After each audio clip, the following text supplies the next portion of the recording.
Assalamualaikum warahmatullahi wabarakatuh.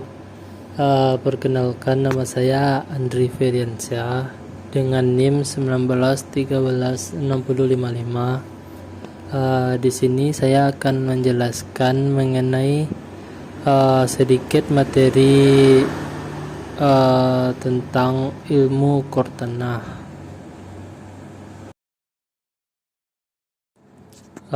Langsung saja.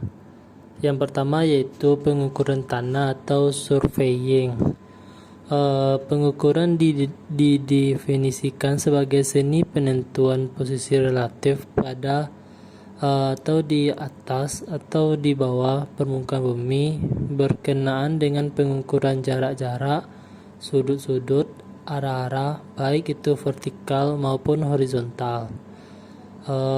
Tujuan pengukuran yaitu menghasilkan ukuran-ukuran dan kontur permukaan tanah, misalnya dalam persiapan gambar atau rencana atau plan atau peta, menarik garis batas tanah, mengukur luasan dan volume tanah, dan memilih tempat yang cocok untuk suatu proyek rekayasa.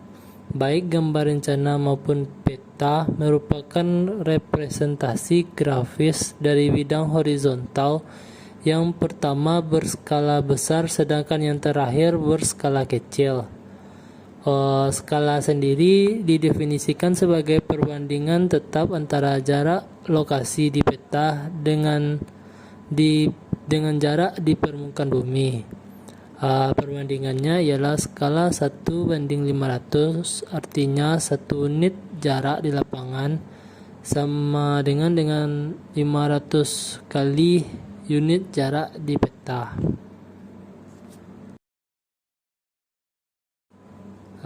Selanjutnya ada alat ukur tanah. Yang pertama ada meteran. Contoh gambarnya, meteran atau pita ukur biasanya berbentuk seperti pita yang memiliki panjang tertentu. Meteran juga bisa disebut dengan roll meter karena saat disimpan atau dalam keadaan tidak digunakan, meteran akan digulung atau di-roll. Selanjutnya ada kompas. Contoh gambarnya, fungsi dari kompas yaitu menentukan arah dari mata angin dan penunjuk arah.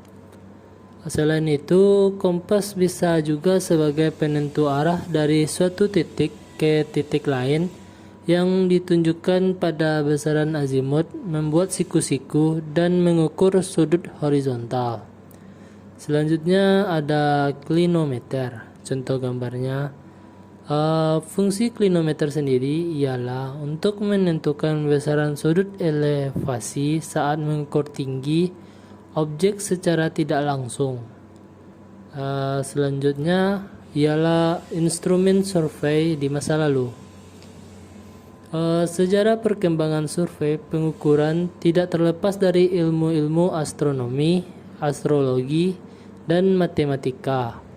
Awalnya, matematika dikembangkan untuk keperluan praktis dalam kehidupan masyarakat masa itu. Orang-orang Mesir, Yunani, dan Romawi menggunakan prinsip-prinsip pengukuran atau surveying dan matematika untuk pematokan batas kepemilikan tanah, penempatan atau stakeout atau bangunan-bangunan publik, pengukuran, dan perhitungan luas tanah. Hubungan yang erat antara matematika dan ukur tanah nampak dari istilah matematika geometri yang menurut bahasa Latin berarti pengukuran bumi. Istilah lain yang terkait adalah geometronics yang digunakan pada pengukuran dan pemetaan. Selanjutnya ada groma. Surveyor Roma disebut juga dengan gromatiki karena menggunakan groma dalam pengukurannya. Tujuan utama pengukuran saat itu adalah untuk membuat sudut dua garis satu dengan lainnya di permukaan tanah. Chorobates adalah nama yang diberikan pada instrumen sifat datar terbuat dari kayu sepanjang 20 feet. Di tengahnya diberi lubang atau groove sedalam 1 inci dan sepanjang 5 feet jika gelembung berada di tengah-tengah dan tetap garis horizontal telah terbentuk. Selanjutnya ada circumferentor. Sebelum teleskop digunakan untuk pengukuran sudut, orang banyak menggunakan peep sight sebagai garis bidik yang banyak digunakan pada survei tambang dan survei tanah. Instrumen tersebut dinamakan circumferentor. Selanjutnya ada theodolite. Awalnya dua orang Amerika yaitu Draper dan Young pada tahun 1830 merancang instrumen pengukuran sudut yang dapat diukur pada sumbunya tanpa harus melepaskan. Instrumen ini sekarang dinamakan dengan transit.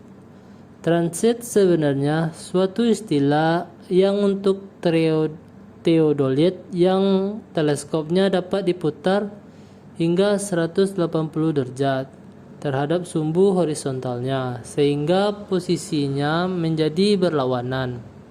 Lawannya adalah theodolite non-transit yang teleskopnya tidak dapat diputar 180 derajat. Sejak saat itu, peralatan mengalami perubahan-perubahan dan mempunyai andil yang besar dalam perkembangan survei.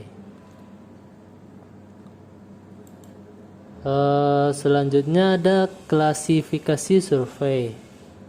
Pengklasifikasian survei tidak bersifat mutlak. Mungkin ada perbedaan-perbedaan objek dan prosedur yang saling tumpang tindih. Secara garis besar, survei dibedakan berdasarkan 1. Akurasi yang diinginkan, 2. Metode penentuan posisi, 3. Instrumen yang digunakan, 4. Tujuan survei, 5. Tempat pengukuran. Selanjutnya ada survei dasar akurasi. Yang pertama ialah survei planimetris. Survei yang berasumsi bahwa permukaan bumi mendatar atau tidak melengkung. Kenyataannya permukaan bumi melengkung. Survei ini berasumsi yang pertama yaitu garis level atau level line dianggap sebagai garis lurus. Oleh sebab itu garis unting-unting atau plumb line di suatu titik dianggap paralel dengan di titik lainnya. Yang kedua, sudut yang dibentuk oleh kedua garis semacam itu merupakan sudut pada bidang datar, bukan sudut pada bidang pola. Yang ketiga, meridian yang melalui dua garis berupa garis paralel. Kedua, ada survei geodetis. Survei ini memperhitungkan bentuk bumi yang melengkung dan melakukan pengukuran jarak-jarak dan sudut-sudut ketelitian tinggi. Survei ini diterapkan untuk lokasi yang luas. Perhitungan-perhitungan pada survei ini didasarkan pada ilmu geodesi, yaitu ilmu yang mempelajari bentuk dan dimensi bumi, yang merupakan bagian dari prinsip-prinsip dan prosedur matematis untuk penentuan posisi-posisi titik di permukaan bumi. Boleh jadi rentang jarak titik itu antara benua satu dengan yang kedua ada survei atas dasar metode penentuan posisi. Atas dasar metode penentuan posisi, titik di permukaan bumi dibedakan antara terrestris dan extraterrestris. Metode terrestris dilakukan berdasarkan pengukuran dan pengamatan yang semuanya dilakukan di permukaan bumi. Metode extraterrestris dilakukan berdasarkan pengukuran dan pengamatan yang dilakukan ke objek atau benda di angkasa, baik yang alamiah berupa bulan, bintang, quasar, maupun yang buatan berupa satelit.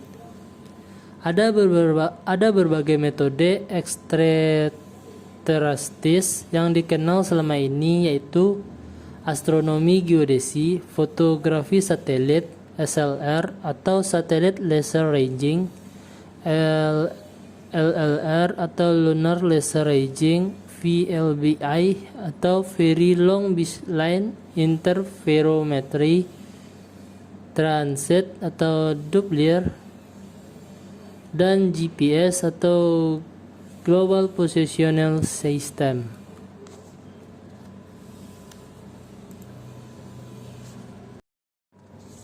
Selanjutnya ada survei atas dasar instrumen.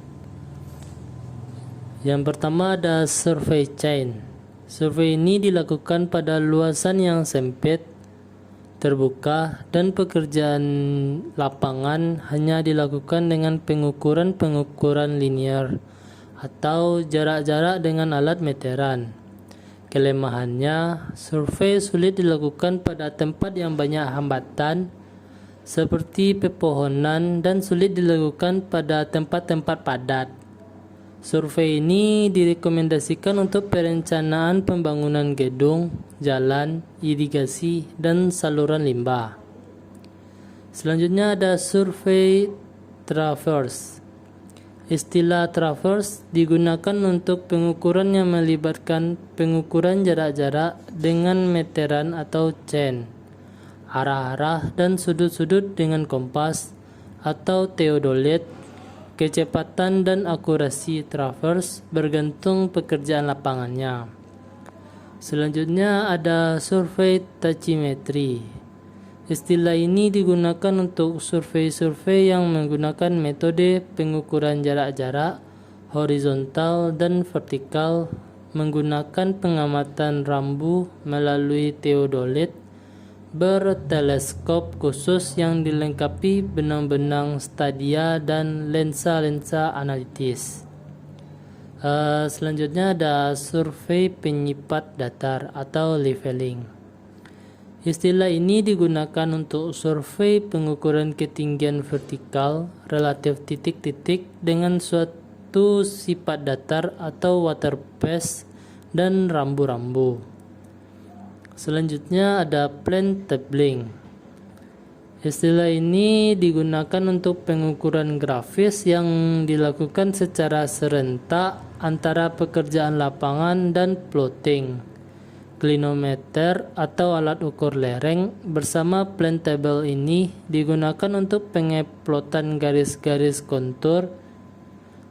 Keuntungan survei ini, kecil kemungkinan dijumpai data pengukuran yang tertinggal atau terlupakan karena dilakukan plotting langsung di lapangan, sedangkan kelemahannya ialah berupa tidak direkomendasikan pada medan beriklim lembab. Survei selanjutnya ada survei triangulasi. Jika akan dilakukan pengembangan wilayah, survei triangulasi diadakan. Wilayah itu biasanya dibagi menjadi jaringan segitiga-segitiga.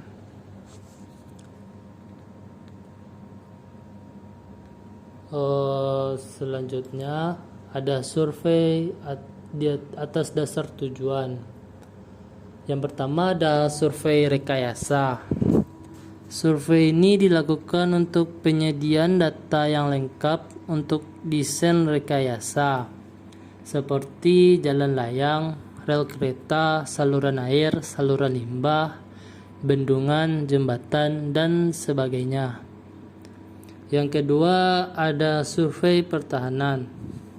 Survei ini menjadi bagian sangat penting bagi militer.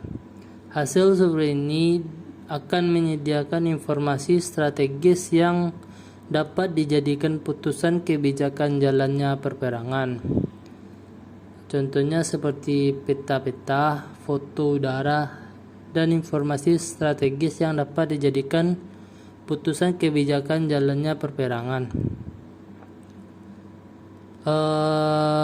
Contohnya seperti peta-peta, foto udara, dan topografi yang mengidentifikasikan jalur penting bandara, pabrik, tempat peluncuran rudal, pemantau atau radar, posisi penangkis, serangan udara, dan kenampakan topografis lainnya dapat disiapkan melalui survei ini.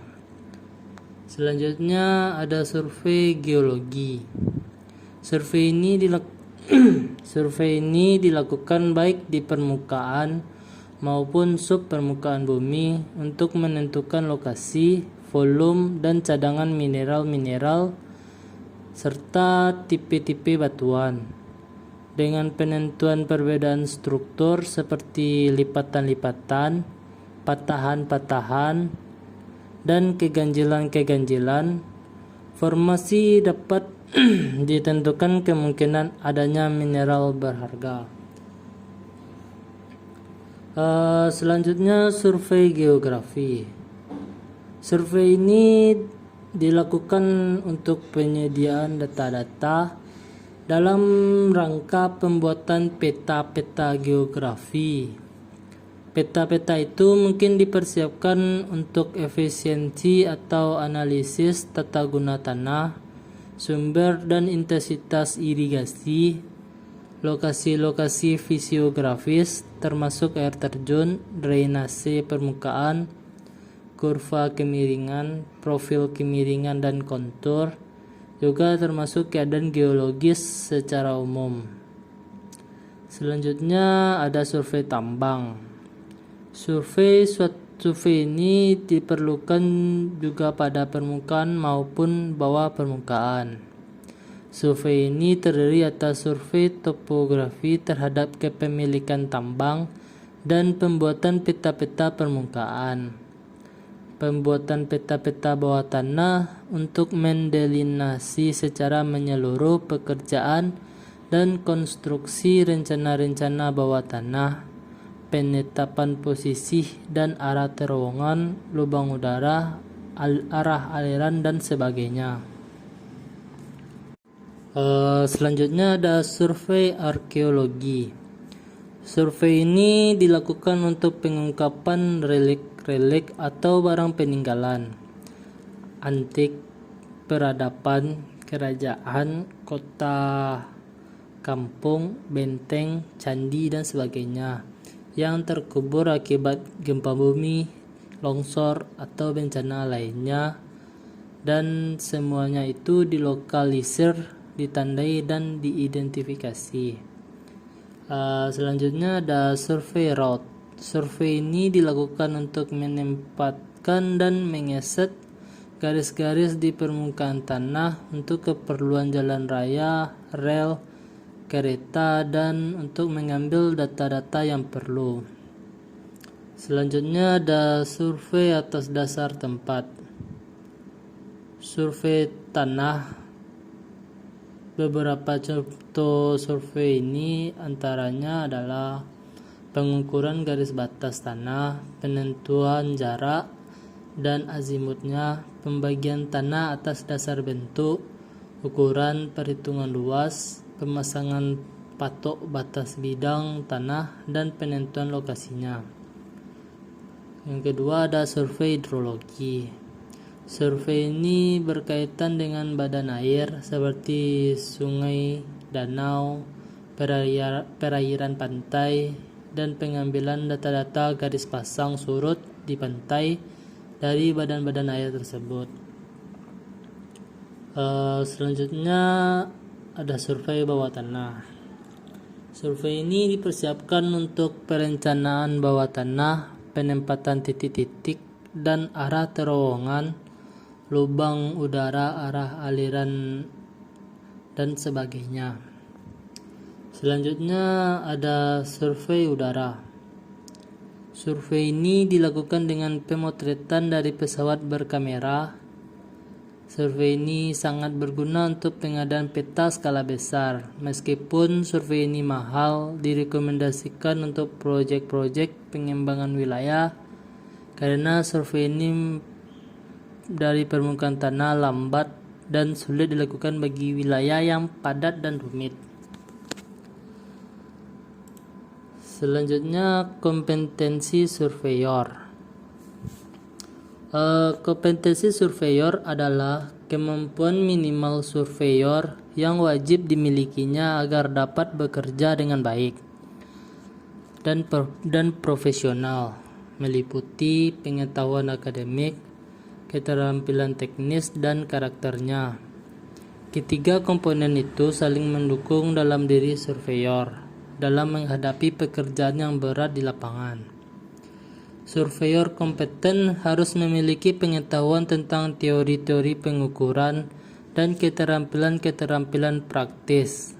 Pada pengukuran planimetris banyak digunakan geometri, aljabar, dan trigonometri.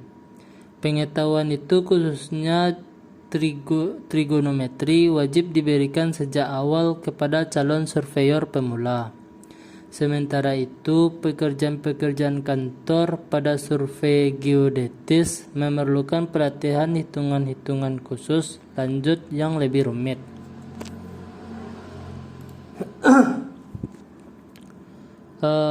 Selanjutnya ada prinsip-prinsip pengukuran. Pada tahap-tahapan pekerjaan suatu proyek, prinsip-prinsip ini digunakan mulai dari perencanaan awal sampai akhir pekerjaan. Prinsip-prinsip tersebut adalah: yang pertama, bekerja mulai dari keseluruhan menuju bagian-bagiannya. Yang kedua, posisi suatu titik dapat diletakkan paling sedikit dengan dua pengukuran. Di sini ada gambar. Gambar di atas merupakan prinsip pertama pada pengukuran jarak, dan gambar kedua adalah prinsip kedua. Selanjutnya ada sistem referensi. Jika kita menghitung posisi, jarak, dan arah di permukaan bumi, kita memerlukan kerangka referensi matematis. Kerangka referensi yang paling cocok adalah ellipsoid applet karena mempunyai bentuk relatif sederhana dan pada tingkat tertentu mendekati bentuk geoid. Umumnya, pengukuran-pengukuran menggunakan instrumen yang dilevelkan dengan batuan gelembung nifo. Karena itu, pengukuran-pengukuran itu dibuat relatif terhadap geoid sebelum digunakan untuk keperluan hitungan. Hasil-hasil ukuran itu harus dikoreksi perbedaan-perbedaannya akibat geoid dan ellipsoid referensi. Selanjutnya, pengertian pengukuran jarak langsung dan tachymetry. Jarak antara dua buah titik di muka bumi dalam ukur tanah adalah merupakan jarak terpendek antara kedua titik tersebut. Tergantung jarak tersebut terletak pada bidang datar, bidang miring, atau bidang tegak. Pada bidang datar disebut jarak datar, pada bidang miring disebut jarak miring, sedangkan pada bidang tegak disebut jarak tegak atau tinggi. Cara pengukuran jarak dibagi dalam seperti gambar di bawah. Pertama, ada pengukuran jarak dibagi dua, yaitu langsung dan tidak langsung. Tidak langsung dibagi tiga, yaitu optis, elektrooptis, elektris. Optis dibagi empat, yaitu cara stadia, cara tangenslia, substanbar, bayangan rangkap. Mungkin hanya itu yang bisa saya sampaikan. Terlebih terkurang saya mohon maaf. Wassalamualaikum warahmatullahi wabarakatuh.